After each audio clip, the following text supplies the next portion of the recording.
This is our driving review of the all-new Volvo C40. It comes electric only, is a sister model to the XC40. We'll tell you all about it. Thomas and Autogefühl, let's go! In the front, the C40 has this closed grille look and the Thor's Hammer LED signature. Here, technology-wise, it now comes with a so-called pixel technology that is their new matrix LED headlamp. Interesting. The color is called Fjord Blue.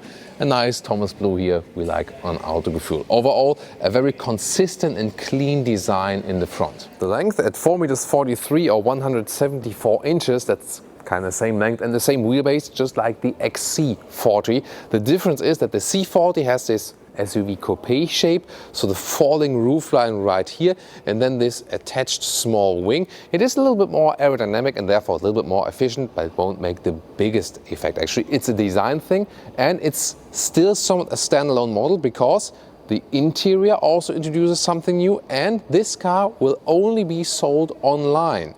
The dealers will still play a major role, yes, but the ordering process is online. That's also very interesting. Wheels come from 19 or 20 inch. However, US and UK model will directly start with these ones here, the 20-inch ones. In Germany, for example, we can also get the smaller one. Not sure, do Germans pick smaller wheels in general than the English and the US guys? I know, you tell me. Then we see here contrasting mirror caps and also a contrasting roof. Again, contrast to the Fjord Blue.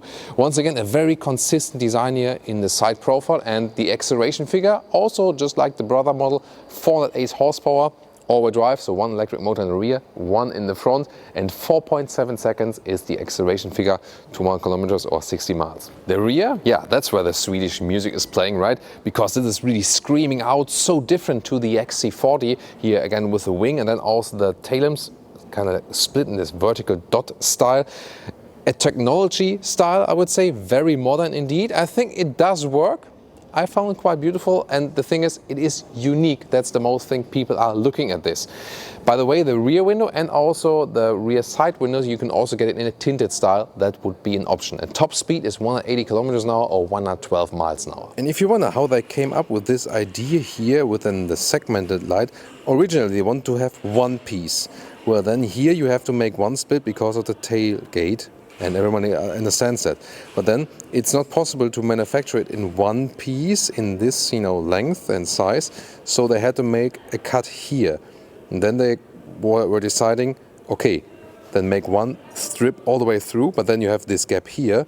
And then they said, okay, if you have one gap here, why not make more gaps here? And then it looks kind of intentionally. Yeah, and then this is what they came up with. And this is here the welcome signature. Battery at 75 kilowatt hours net, so quite reasonable size for this size of a vehicle, indeed. And well, the effective range will then somewhat be like around 400 kilometers, 250 miles. The real range for today, we'll have another range test for you later on about the energy consumption and so on.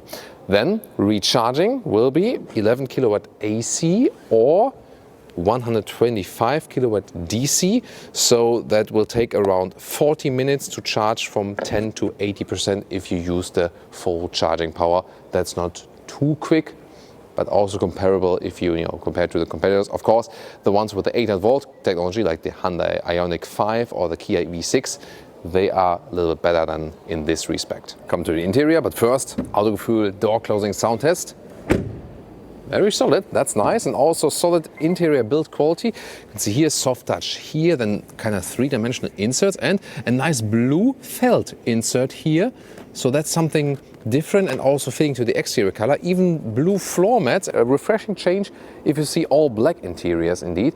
And even more crucial, this steering wheel here is also animal-free. So the complete vehicle, seats and steering wheel and even the gear shifting knob is animal-free, Volvo's first and only so far vegan vehicle. So, and it only comes as that. You cannot order animal skin seats.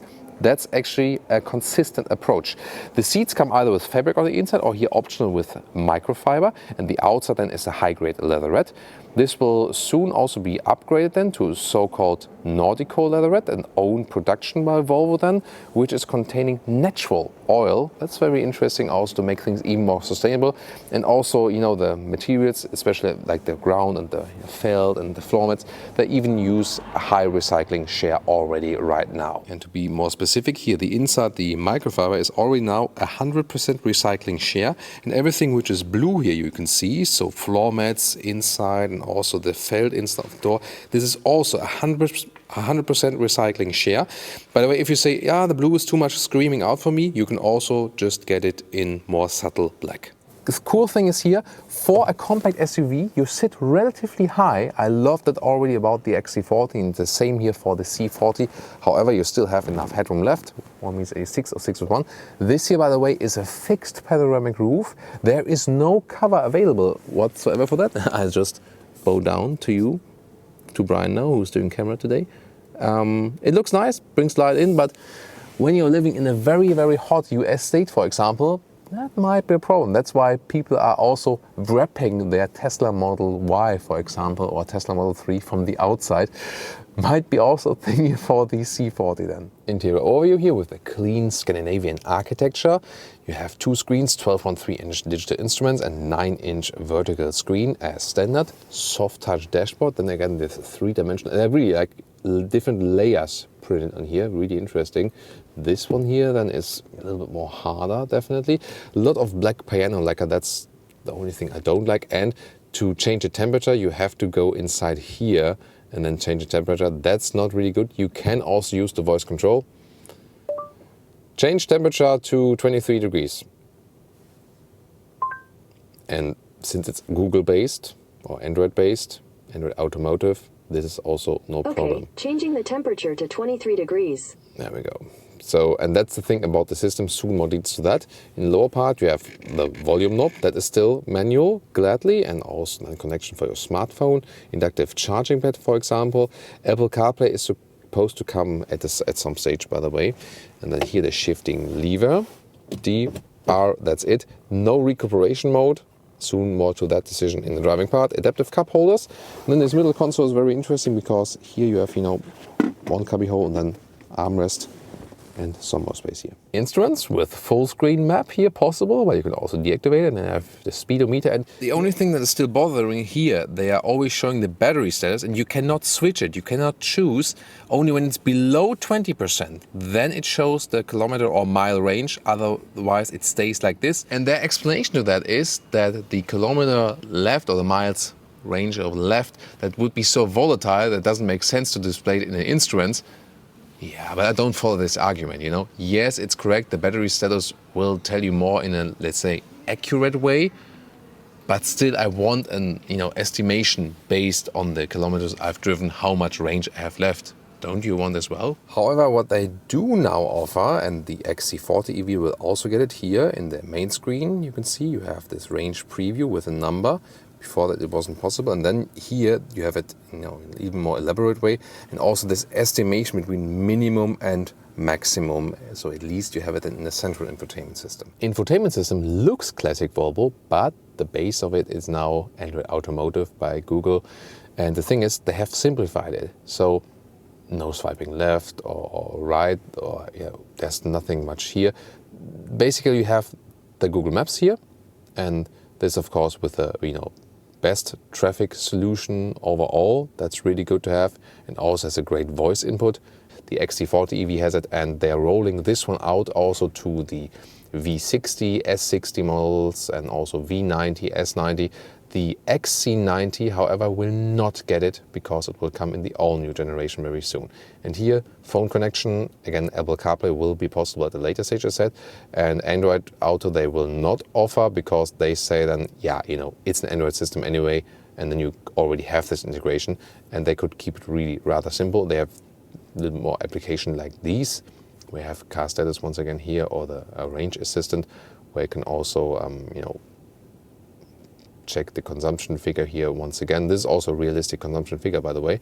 And then the camera system right there, all the way around. And then you can also click individual cameras for the rear view camera, for example. Here is the steering wheel heating and also the seat heating. So everything kind of simplified, and I think it's the way to go. Why spend billions of dollars on a complicated system that is just bad? And what's also very interesting, when you set a longer route here, for example, from Ghent to Berlin, then you basically have two options. You either can directly hop to start, and then the GPS will continue, and when the battery is nearly empty, it will suggest a stopover, but not in an intelligent way. Here, the second possibility, when you here already put at a charging stop, then this is then the intelligent calculation. He already suggests stopovers with the charging and so on, and this is then the best time-wise calculation actually. So these are the two ways you can actually set the route to. Thomas has already given you a very good overview of the infotainment system, but I don't think it can be said enough. It's really great to see manufacturers starting to take seriously the idea that they cannot compete with the tech companies. They need to integrate with them better. So it's really great to see a car being delivered to market that has Android baked into it. And not only that, but a car that will get over-the-air updates. That means that you don't need to worry about taking the car back to the dealer to get the latest and greatest technology in your car. And that matters when you change your standard household tech on a 12-monthly cycle. You don't want to be stuck with the same software in your car in 5 years' time that was designed 5 years previously. The rear can house also two more tall adults. Here see directly fits with the knees.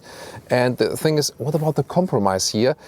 As for the headroom, you know, legroom is no different to the XC40, but here it gets closer than in the XC40, but it directly fits. So close, but works, and also fairly comfortable to sit in here.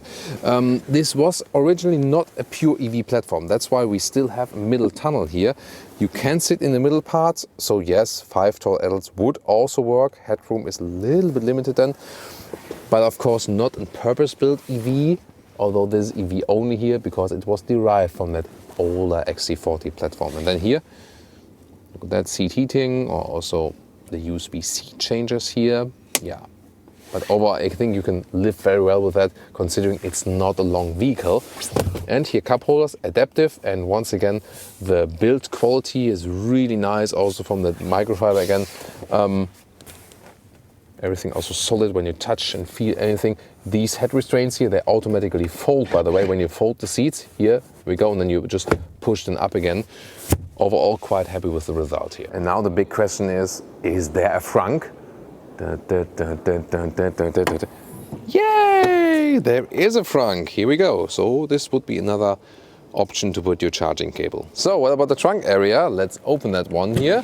Interesting. How much compromise is there actually? And you see, it's actually quite okay. The width here is 1 meter or 40 inches. A backpack also fits in a vertical way, like this normally. And here the length is about 90 centimeters or 35 inches.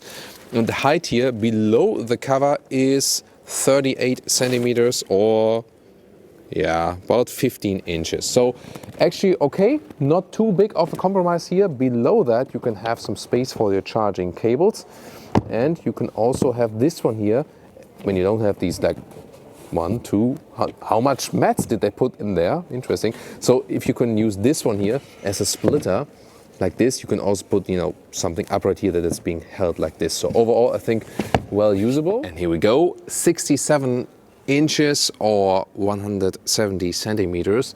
So that's the total length then. And if you would put these floor mats out, then it would be, you know, even going further. Oh, it's actually one. Now I get it. It's one very long floor mat that also works when the seats are folded. Interesting. Acceleration. Woo! Well, that was 50 to 100 kilometers an hour, and we see that. Yeah, that works also well on the passengers. Yeah, so always be aware of the G-forces with electric vehicles. Wow, you know, immediate response from these dual motors. So really great acceleration, a lot of fun. And we're starting it here off on the motorway. And we already drove it a little bit further without the heavy acceleration input and so on. And we were landing up predominantly motorway, about 20 kilowatt hours on 100 kilometers. So that's about 32 kilowatt hours on 100 miles. This is more like for motorway. So on motorway you will end up about then range of 370 kilometers or some 220, 230 miles. When you drive it predominantly in the city, then you can also reach up 400 kilometers plus or 250 miles plus. So it really depends on the condition and so on how you're using the throttle pedal. This one here, the C40, if you compare it now to the XC40, the thing is that this one is a little bit more aerodynamic because of the form. So theoretically, this is good for the range. However, the bigger effect will indeed be how you're using the car, where and when, temperatures outside, and how you hit the throttle. But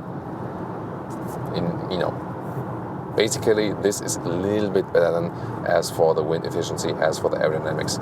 You're feeling very good in here because it is not the biggest vehicle, but you already get a kind of big SUV feeling, So the XC40 before, and the same also counts for the C40, although it's not the biggest one on the exterior, you sit relatively high. Other SUVs in this segment here, you don't sit that high actually. You sit a little bit lower and you feel that it would be a little bit smaller and so on, but here it's actually fine. And I can just say, like the C40 here, it feels like the XC40. There's not much difference indeed.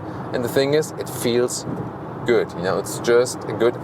I think it's one of my favorite compact SUVs because again, this ratio of exterior length and how it feels on the inside, and it's really agile. The steering input is really precise. There's no dead zone area. At the same time, it's more than comfortable enough. And there's an XC40. So it's a diesel version. Boo! Sorry about that. Yeah, I know them. Some might still need diesel. So I'm just kidding. So yeah. But the thing is, really, this car handles so well. It has such a great acceleration here. Still, even if we are at speed, great handling. And well, the consumption figure, it's not the most efficient EV out there. That's clear. But considering the size of the battery, I would say it's efficient enough. And yeah, it has one of the best infotainment systems. So motorway driving, efficiency and so on. Besides the weight thing maybe, that's a general thing. So far, very good result once again. So welcome to Thomas's driving safety school. Here he shows you how to avoid killing a pedestrian while accelerating through speed at a busy intersection. And look out for the surprised expression on the face. Woohoo! 0 to 50, 60. 0 to 50 it was, of course. So that's the acceleration then from the get-go. Even more amazing, of course, with the electric vehicles, and when you have these kind of power figures around 400 horsepower. Whew. So, but I think due to the all-wheel drive, it's kind of like smooth at the same time. It doesn't apply too much pressure on the body actually. Recuperation, now being here in city traffic, they have tuned this vehicle here on a, let's say, rather harder recuperation. They want this to be one pedal driving. So when I'm here on the throttle, get off it, reducing the speed, stop, 0. And there's no shifting pedal to change the recuperation. There's no switching from D to B mode or something. They just say like, that's it. So what we're seeing also from Volvo, also with the infotainment system, user interface, they simplify things indeed, reduce to the max. And I think that's a good thing because some options you actually don't need, You just have to get used to it with the harsh recuperation, that you don't lift your throttle too early and also don't put too much G-forces on the passengers that they're going like all the time and so on. So, and the cool thing, I fit very well into the lane. So with bigger vehicles, it might be very comfortable on the motorway, but then not that comfortable drive inside the city. This is a vehicle that kind of fits it all. It's comfortable enough for motorway driving. It's small enough for the city, and also really silent. We heard it at the motorway. The noise installation is very good. Then you of course have the absolutely silent EV drivetrain, and that also fits to the overall very nice and comfortable experience. So we indeed ended up with about 20 kWh and 100 kilometers. Can just stress that again. When you're driving a little bit fast on the motorway, consumption will be worse. Here in the city traffic, consumption will be better, because then again, when you have areas where you use recuperation, this regenerative braking, you say that 1/3 of the total range of an electric vehicle is the recuperation thing, because you can gain back so much energy And just recently someone asked me, hey, I'm working at this hill station, at this ski lift. Does it make sense for me to buy an electric vehicle? Hell yeah, that's a perfect case, because when you go down again, half of the vehicle is full once again, whereas with the combustion engine, all the energy would be lost actually. Yeah, assistance systems wise, by the way, also everything is tuned in a very nice way here. So we have a blind spot monitor integrated into the side mirrors. We have the adaptive cruise control, which is working really nicely. Then there's no capacitive function with the steering wheel yet, so I have to move it again that it reacts. But everything of that, and it is not a cheap vehicle, not at all, but you basically have everything you need already in there. And so, yeah, that's for me the only pill you have to swallow with this vehicle. It is actually quite expensive. Other than that, it delivers very, very well. And if you want, you can also compare it to the XC40, so this direct brother of this one, or maybe also of the competitors. So the Ioniq 5 would surely one that you should also tune into.